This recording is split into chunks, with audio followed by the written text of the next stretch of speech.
Happy New Year and welcome to All About Money. Now, among the world's three biggest economies, Chinese consumers are the most willing to spend money on goods and services. That's according to a report in December by Hakuhodo Institute of Life and Living Shanghai, which showed the Chinese scoring 76 out of 100 compared with just under 62 for the Americans and 61 for the Japanese. It's no wonder businesses around the world are vying for a piece of that Chinese consumer pie. Well, to talk about what lies ahead for consumer trends in China, today we have with us mainland marketing expert Ashley Dudarenok. Ashley, welcome to the program. Now, the numbers are showing China moving to take over as the biggest consumer market in the world, right? But China really isn't just one market, but a number of hugely varying different markets. So let's first focus on top-tier cities. What did we see in 2019? There was a lot of pressure from trade war and all that downward pressure. So did spending keep up, and what were the marketing trends there? Absolutely. So you're absolutely right. China is not a unified market. It's like Europe, right? You will never sell to people in Germany the same way you sell to people in Poland. So the same thing in China. First-tier cities are extremely sophisticated. In fact, mainland Chinese consumers right now are the world's most sophisticated consumers. And you're right, this year was a little bit shaky because people were thinking that the trade war is here, Besides that, a lot of PR crises and scandals with international brands. So are Chinese still willing to spend in general, and are they willing to spend on international brands? Well, this 11/11, Double 11 festival last year was the wake-up call where people see that, yes, Chinese are still willing to spend, and they are still willing to spend on international products and brands. First-tier cities, people want personalized stuff. People want extremely sophisticated stuff. People want green stuff as well. They want to make sure that it is essentially guilt-free. Whatever they consume is healthy for them, good for environment, and socially good. So I'm quite optimistic when it comes to first and second tier city consumption in China for 2020. Right. Now, there are many reports showing that the smaller, lower tier cities, third and fourth tier cities, are in fact scoring higher in terms of willingness to spend in the coming year. What are we seeing? Are there differences in marketing trends compared with top-tier cities, and what are we seeing there? Absolutely. So for lower-tier cities, people essentially want to get the product upgrade. Lifestyle upgrade. So previously I used to buy, a toilet paper kind of tissue, to wipe my mouth. That was normal. I buy a toilet paper roll and I wipe my mouth. But right now people want to buy a proper tissue. So that's where these tier cities are very, very interesting. Besides that, they are interested in lower tier kind of luxury. They go traveling, they see the world for the first time. They are curious, they are excited.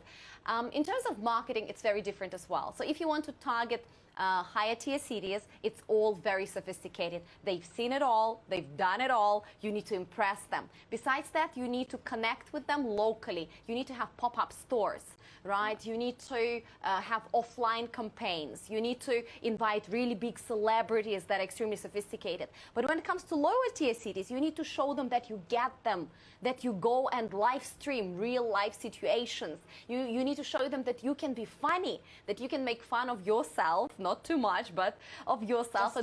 Just enough, exactly. So you need to stay human for them. And of course, it's a lot more price sensitive. That is why all sorts of group buying and I would say, flash sales are also working very well. So you need to probably also be marketing on very different platforms, not just on WeChat and Weibo. You need to go to Pinduoduo. You need to go and do Kuaishou.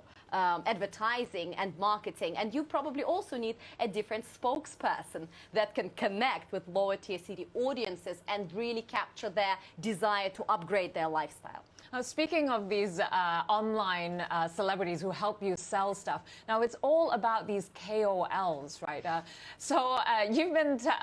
seen you showing some videos about KOL farms. Can you tell us what this phenomenon is?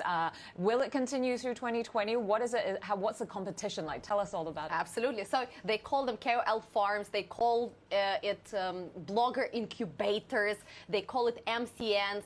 In fact, right now, I would say... Can you explain what MCN stands for? MCN is multi-channel network. So essentially, right now, I would say this whole industry is truly powered by MCN's multi-channel network, which means I am a company, I choose people that I believe will be future internet celebrities. I give them training, I give them some marketing budget to promote themselves, and I give them network of other KOLs that are big and small to cross-promote, to exchange audiences. And it's like investment, like seed investment. Out of 10, one will grow, and out of 100, one will become really big. But I will make sure that once this one is really big, I'm basically making money off that. So you can join, if you're right now a younger kind of a girl or boy in China, chances are you really want to become either an astronaut or a KOL. And that is why there's even thoughts to introduce some how to become an internet celebrity courses in the university as an elective course. So you can now, as a young person, apply to be a member of this MCN. You pay money, you pay tuition money to join, and they essentially teach you how to sell, how to set light, how to really grow your audience, how to develop your personality, etc., etc. If you are successful, they're going to help you grow this personality. And if you start making money, they're going to take a lot of commission, from 30 to 85% of your income for the next 5 years. And what is 5 years? It's basically a lifetime of a blogger, right? Who knows what is going to be hot in 5 years from now? So this is what MCN is about. And they are not only run by independent companies. Sometimes they're sponsored by platforms. For example, Kuaishou has their own incubator where you can come in and not just want to become, let's say, with a dream to become an internet celebrity, but maybe you just want to be a salesperson. If you want to sell in lower tier cities in China, you need to sell through live streams. So if I'm selling insurance, if I'm selling, I do not know, tea, right? It's not enough to just stand in store and sell it, or cosmetics. I need to also have online followership, and I need to be able to do live streams. So platforms like Kuaishou, they set those training centers where you come, you practice, and you become professional. It's super interesting. I think I should maybe check out one of those courses, right? Now, speaking of live streams, seems like China is looking to crack down on live streaming. They're implementing a 3-minute delay. So live streams aren't going to be live anymore. What is this indicating about, you know, in terms of bigger picture? Well, last year, again, was a difficult year for bloggers in general, and we had a lot of scandals, as I mentioned before. Essentially, some of those scandals were also created during live broadcasts. Some of them were purely commercial, and we can joke about them and laugh about them. For example, a big battle between Via, a top live streamer in China, and Li Jiaqi, when one cosmetic brand gave them, you know, permission to sell at the same time, but gave one of those bloggers, Via, a cheaper price. And then basically drama broke out live, where Li Jiaqi requested all of his fans to return the product, and he publicly accused this brand of being basically nasty to him. So that was a drama, purely commercial. But there were instances where a blogger, in order to impress his audiences live, he actually climbed the building and fell off. So this is a very sentimental tragedy, right? And China government wants to make sure that while live streams, there's definitely no escape. They know it's going to be the future. All of the platforms going there, social media and e-commerce platforms. 5G is there. You know, in 2019, they launched 5G. Right now, they're working on 6G already. So there's no escape. But they want to make sure that when bad things like this happen, there is a delay. We don't, you know, put it out there for everybody to see, to watch, and essentially bank on it, but we can potentially, you know, control some of the negative effects. So again, last year was a big year of regulations where daigous were, you know, brought under control, the sales representatives, right? Where live stream was being looked at, where a lot of platforms were given responsibility for the content that they publish. So even I'm a platform, let's say I'm Weibo, and somebody is publishing nasty content on my platform, it's not me, but somebody on my platform. I, as a platform, am responsible to control it, and essentially I will be fined and I will be brought to justice if something is really, really wrong. So all these things came last year. China is trying to regulate it because more of that is going to be happening in 2020 and beyond. So they want to make sure that the bases are right and they are ready to move up. covering all the grounds. Now, speaking of covering grounds, it seems privacy as well is something that China is looking into. That was always a major concern with China moving so quickly towards all things internet, right? And people's sort of understanding or awareness of privacy issues associated with these platforms, with, you know, data harvesting and all that. We hear that a lot about the West. We don't really hear it in China, maybe because, you know, things are kept, you know, a little more hushed in how they do things there. But it seems that China is recognizing there is a privacy issue that they need to deal with. Tell us about that. Are consumers themselves more aware as well? Well, consumers in first-tier cities are definitely very aware. I would say, in general, when we look at the China market, people are less concerned with privacy for privacy. They are more concerned with, after you got my data, what are you going to do with it? In the West, we have a lot of conspiracy theories. Basically, when they get my data, something bad is going to happen. That's the assumption. And somebody's going to use it for commercial purposes or to mind control me or, you know, to do all these other things. But in China, they say, okay, I give you my data. What am I getting in return? And what they get in return is a lot of government services, a lot of services, for instance, where you can apply for divorce or marriage online. I mean, you can board a flight with your WeChat ID. You can pay with your face. But people understand that, yes, while they're getting a lot of benefits, there are also some downsides in China, especially, again, first-tier cities, younger generation. Many of them, especially the live-alone generation, there is a big growing consumer group. Those guys sometimes even leave social media. They go absolutely kind of analog, right, which is a growing trend. But they understand that, again, this is just a niche kind of problem. And in terms of what China is doing with all of that, I believe that right now they blocked more than 100 apps. And they're finding them, right? Yeah, they find them and they block them from collecting and using some of that private data the way they were using it.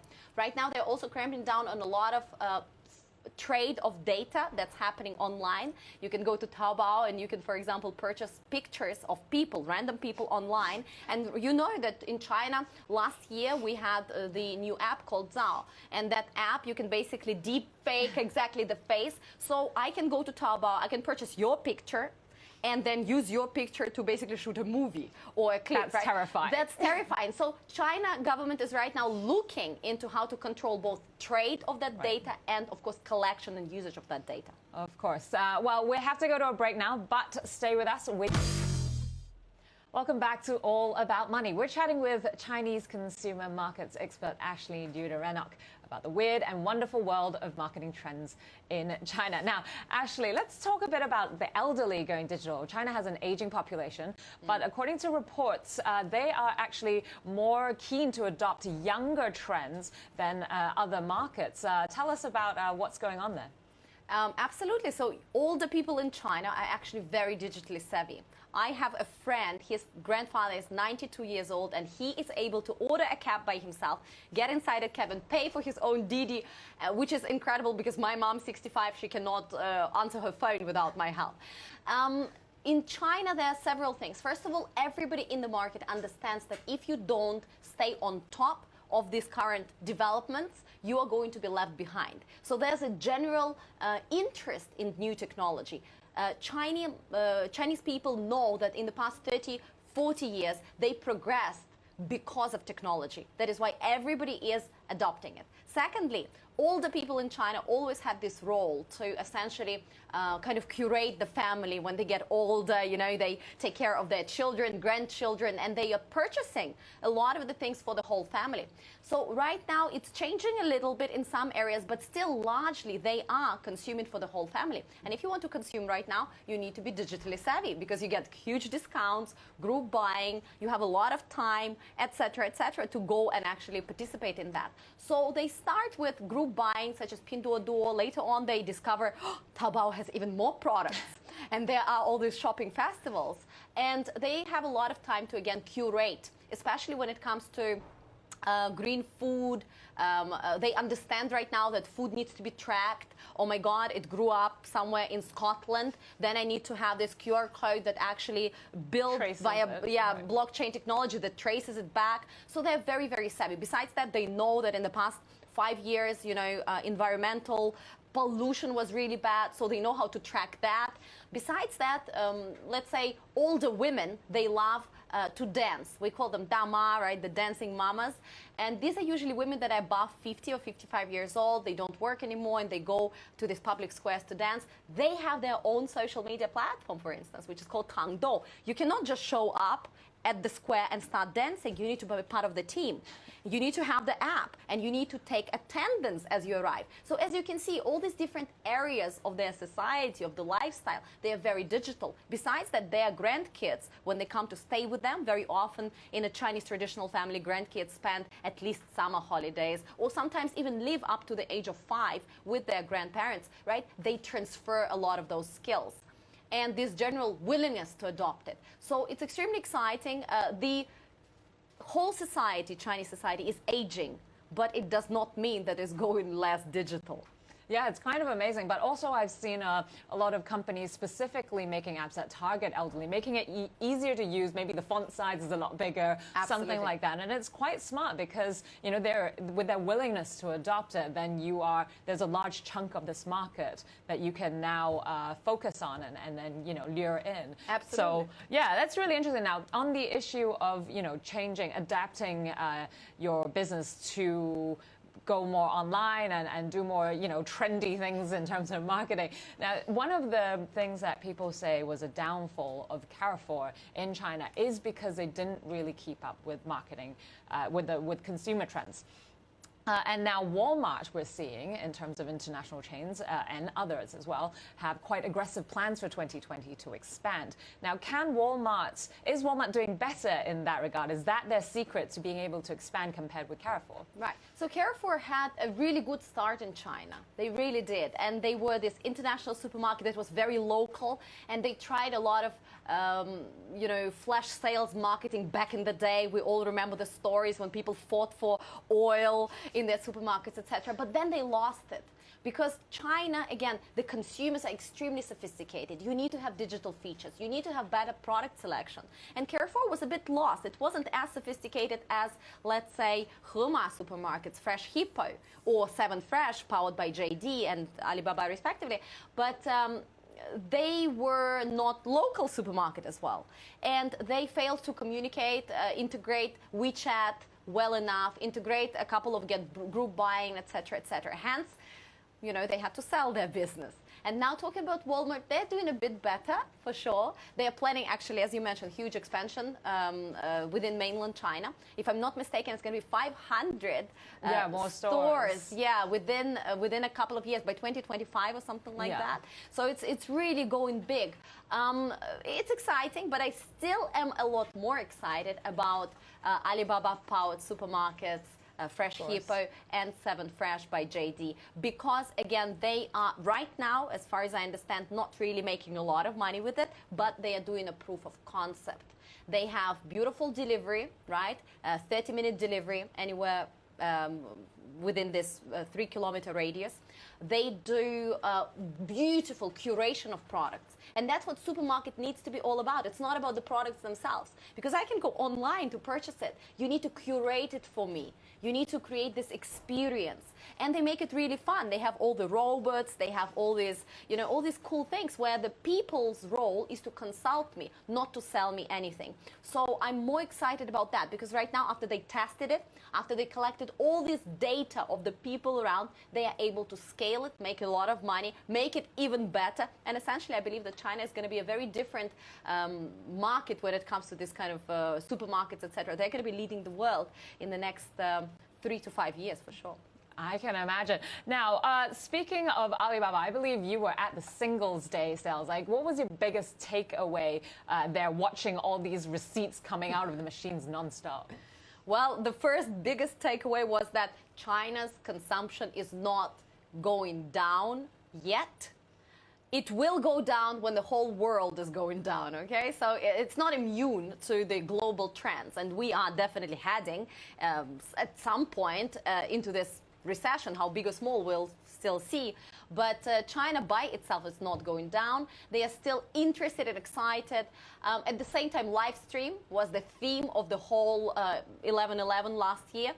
It was all about live streaming products, live streaming for sales, and live streaming for entertainment. We also talk about the concept of big screen and small screen. When people right now watch TV, let's say for New Year's gala, and they watch the small screen on their phone. So this merger between big screen and small screen is huge in China. And the last thing that was extremely exciting to see was the fact that Alibaba is right now co-creating products with brands. They are able to tell you what are the trends in China right now, what flavors, colors, preferences people have, and they are able to shorten the time for you to develop a new product from about half a year to 2, 3, 4 weeks. Beautiful. Amazing. Now, there are a few congratulations in order, I believe, today. Now, you were awarded LinkedIn's Top Voices in Marketing for 2019, and you got the Asia's Top 25 Innovators 2019 by the Holmes Report. Tell us how you ended up doing all this, your entrepreneurship in China. Well, I lived in China before coming to Hong Kong 10 years ago, and I loved mainland, but as a foreigner, for selfish reasons, I felt that, Hong Kong was just a little bit more Western, right? So I moved here for selfish reasons, but I never ever wanted to lose that connection to China. So the fact that I lived in China, I studied with Chinese students, and I understood that market back in 2006, when it was very different. It basically started me on this path of being a voice of China, talking about that market. I believe that China is misunderstood in many ways. It's very far away, right? And we need to be a joint global world. So I was trying to find my niche, and I always loved marketing, so let's do marketing in China. Slowly and gradually it developed into the most important part of marketing in China, which is now social media. We see in 2020 that we have this merger of e-commerce and social media platforms. They're really going together. So social media platforms becoming e-commerce and e-commerce becoming social media. So I caught it a bit early on and went into advertising and marketing on social media platforms, which right now became a part of much bigger thing, which is Chinese consumers, Chinese tourists, and the new retail. So it was really China, which was powerful because this is the future. Asia in general is the future. It was the fact that I was in the right industry and in the right time. And slowly and gradually, that's where it is. That's amazing. So just very quickly before you go, how do you find it being an entrepreneur in Hong Kong or Hong Kong/China? I mean, obviously there are more freedoms that you get in Hong Kong, but how do you find it as an entrepreneur? How do you grow your business here versus in China? I think in Hong Kong, it's just a lot more straightforward. It's very, very simple and easy. It's very quick as well. You register a company, it's quick. You open a bank account, it's quick. You want to sign a contract. I mean, it's all very easy and very straightforward. In China, there's still Fapiao, there's still all these different licenses, etc. But in general, when we talk about entrepreneurship, we need to understand, what kind of entrepreneurship do we mean? If it's consulting, Hong Kong is perfect. If we talk about having a community, feeling that you are part of something bigger, China is amazing. I mean, just go to Shenzhen and you will see all these creative ideas, working 996, or go into Shanghai. If you want to talk about creativity, Shanghai is the place. So again, I believe both places are beautiful. For me, for selfish reasons, I'm in Hong Kong, and I do travel to mainland every week, every 2 weeks. I'm spending quite a bit of time there. So this is, for me, a perfect balance. But China is a phenomenal country to do entrepreneurship, to do business, and of course to grow your products, to not only manufacture them, but to sell them there, and also probably bring them outside to the rest of the world, potentially through Hong Kong. Well, thank you so much for that, Ashley. Well, that was great insights with Ashley Dudarenok. And with that, we wrap up this edition of All About Money. We'll be back with more next week here on HKIBC. See you then.